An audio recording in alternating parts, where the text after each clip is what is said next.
My name is Ivor Perl, which is anglicised. Originally, I was known as Isaac Perlmutter. Born in Hungary in February 1932. Very, very religious family. And they had 5 brothers, 4 sisters, and of course, a mum and dad, 11 of us. There's only me and my brother survived the Holocaust. Lived in Hungary, in a place called Moko, southern Hungary. Very, very, very few people heard about it. The area was known mainly, funny enough, for onions and garlic. I don't know why. Hungarian Jewry were literally taken at the end of the war. They were taken to their death. But why? Because Hungary was an Axis power of Germany. They fought with the Germans against the Allies. And while the fighting was good, everything was hunky-dory. But once the Germans were losing the war and Hungary could see they was also losing the war, they thought they started making peace overtures to the Americans. Then the Germans, who actually not occupied Hungary because they were there in Hungary all the time, realized what was happening, then overthrew the legitimate government and the fascist party took over. Hungary had a population of nearly 700,000 Jews. Within 3 months, 3/4 of them were herded into the death camps. Until 1944, we were living reasonably well. I mean, considering people don't realize that Hungary had a Jewish population for over 1,000 years, and 90% of the time there was anti-Semitism. So Hungary and anti-Semitism go together quite well, but we accepted that and lived with it. Of course, soon as Germany found out about it, took over Hungary, and within a few months ended up in Auschwitz. I retired fairly early. I was in the clothing business. And when I was 60 years old, I realized, Ivor, as a survivor, if I live to 70 or 75, I'll be lucky. I said, for the last 15 years, let me live in peace and go about, travel a bit about. Of course, that was 30 years ago. Little did I realize how wrong I was. My wife said, darling, why don't you do something useful, such as what? Retired under my feet and write your story. Nobody knows about my story, including your children, meaning my children. And I thought, that's a very, very good thing to do. Anyway, so I sat down on my computer. I'm sitting there for half an hour. And I thought to myself, the first important thing in a book is what?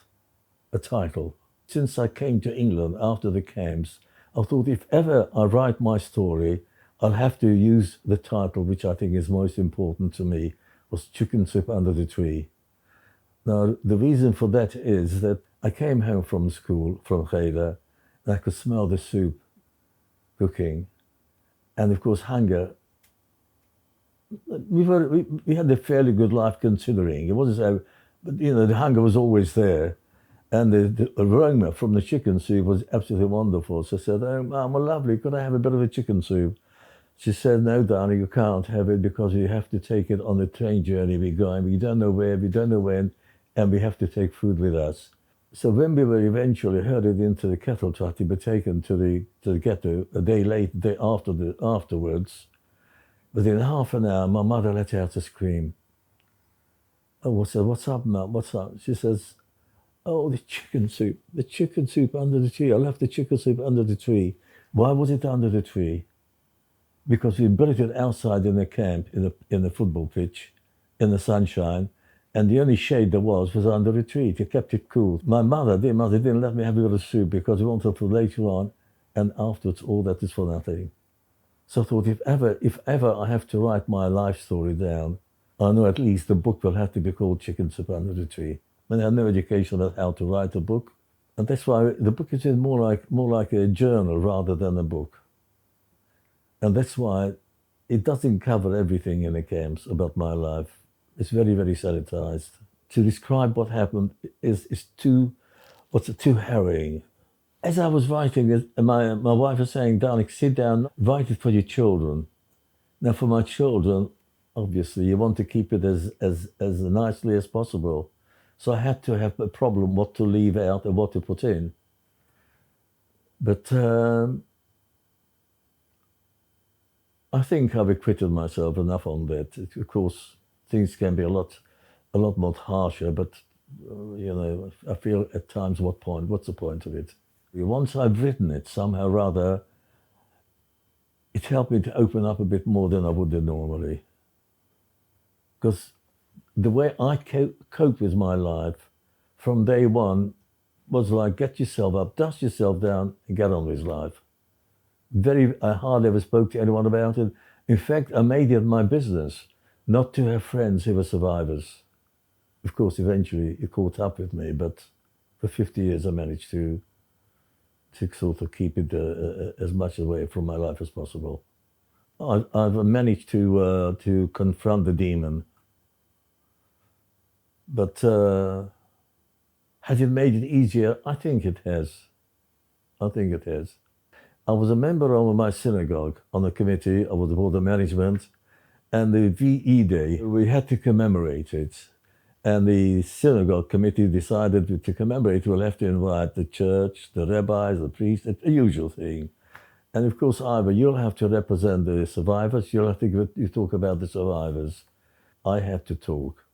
Now, for 2 weeks, I don't think I had a restful sleep. Because what shall I say? I never spoke to anything about it. Never thought what, and how can I convey my feelings to the public? Anyway, the Saturday came, and I had to acquit myself, whatever it is, and there was a little ceremony after it. And on the way home, we had to stand out. We stood outside, me and the rabbi, and shook his hands and said, "Thank you." Friends of mine said to me, "You know, Ivor, we know all about the Holocaust. We've read it, we've seen it, heard it, but actually see someone who heard someone who experienced it, it's so much more." And thank you very much for doing that. Well, needless to say, there was a lot of phone calls from schools, etc. And I thought to myself, Ivor, you can't run anymore.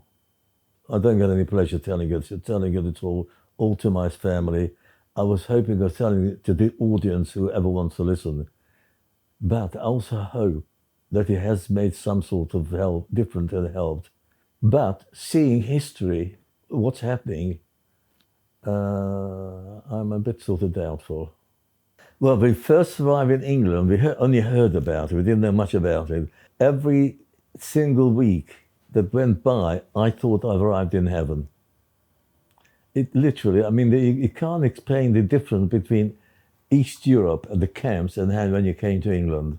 We were invited, all the children have got to have a meeting because we've got to tell you, you're going to a civilized country now and you've got to behave differently. So what was it that? He said that the first thing you got to know 2 things. He said, sorry, it's a very important word to know. And the other thing is tea. He said, you'll be invited out for tea. And the tea wasn't the drink in East Europe. Potter might have been Russian tea. But he said, what you should do, just ask for a small cup. And even if you just take 2 sips, but you can't refuse tea. And of course, since then, I've become more of an Englishman than an Englishman. And a cup of tea is important to me. The country has given me a reason to be proud, to be British, very much so. I feel as though what the Jewish care is doing is really tremendous. And they have been there for me from day one, and they're still there for me. But I must say, they made a wonderful job. They told us from day one, look, we're here to help you, but we're not here for you completely. It's up to you what you do with yourself. They were helping us to get on and stand our feet, and that's it. And I must say that they've done a very good job. Because I think you'll find 90%, more than 90% of the survivors would not have managed without them. I've got to do what I'm doing, not from choice. Hopefully, something good will come out of it. But I know people say what people want to hear, rather than what it is. And I find that difficult.